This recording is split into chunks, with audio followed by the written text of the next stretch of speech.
it's time for a brief history of the United States of America. Hi, boys and girls, ready to get started? Once upon a time, there were these people in Europe called pilgrims, and they were afraid of being persecuted.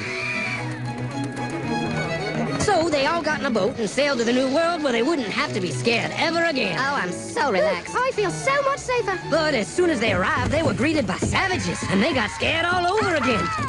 So they killed them all.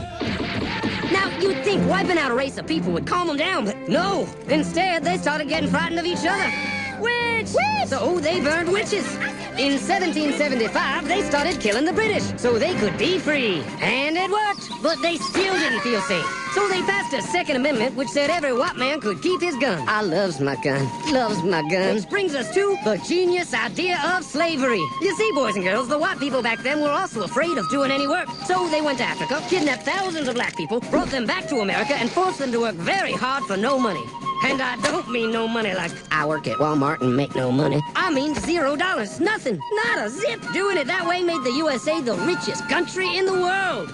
So did having all that money and free help calm the white people down? No way. They got even more afraid. That's because after 200 years of slavery, the black people now outnumbered the white people in many parts of the South. Well, you can pretty much guess what came next. The slaves started rebelling. There were uprisings, and old masters' heads got chopped off. And when white people heard of this, they were freaking out and going, I want to live. Don't kill me, big black man. Well, just in the nick of time came Samuel Colt, who in 1836 invented the first weapon ever that could be fired over and over without having to reload. And all the Southern whites were like, yeah! But it was too late. The North soon won the Civil War and the slaves were freed. Yep, they were free now to go chop all the old masters' heads off. And everybody was like, oh no, we're gonna die. But the freed slaves took no revenge. They just wanted to live in peace. But you couldn't convince the white people of this. So they formed the Ku Klux Klan. And in 1871, the same year the Klan became an illegal terrorist organization, another group was founded, the National Rifle Association.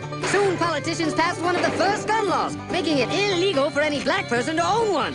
It was a great year for America, the KKK and the NRA. Of course, they had nothing to do with each other, and this was just a coincidence. One group legally promoted responsible gun ownership, and the other group shot and lynched black people. And that's the way it was all the way to 1955, when a black woman broke the law by refusing to move to the back of the bus. White people just couldn't believe it. Huh? Well, I won't say no. What's going on? Man, all hell broke loose. Black people everywhere started demanding their rights, and white people had a major freaky fear meltdown. And they were all like, run away! Run away!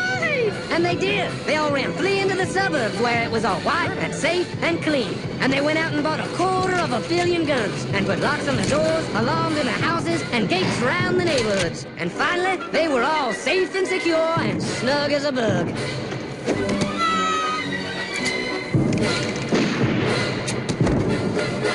And everyone lived happily ever after.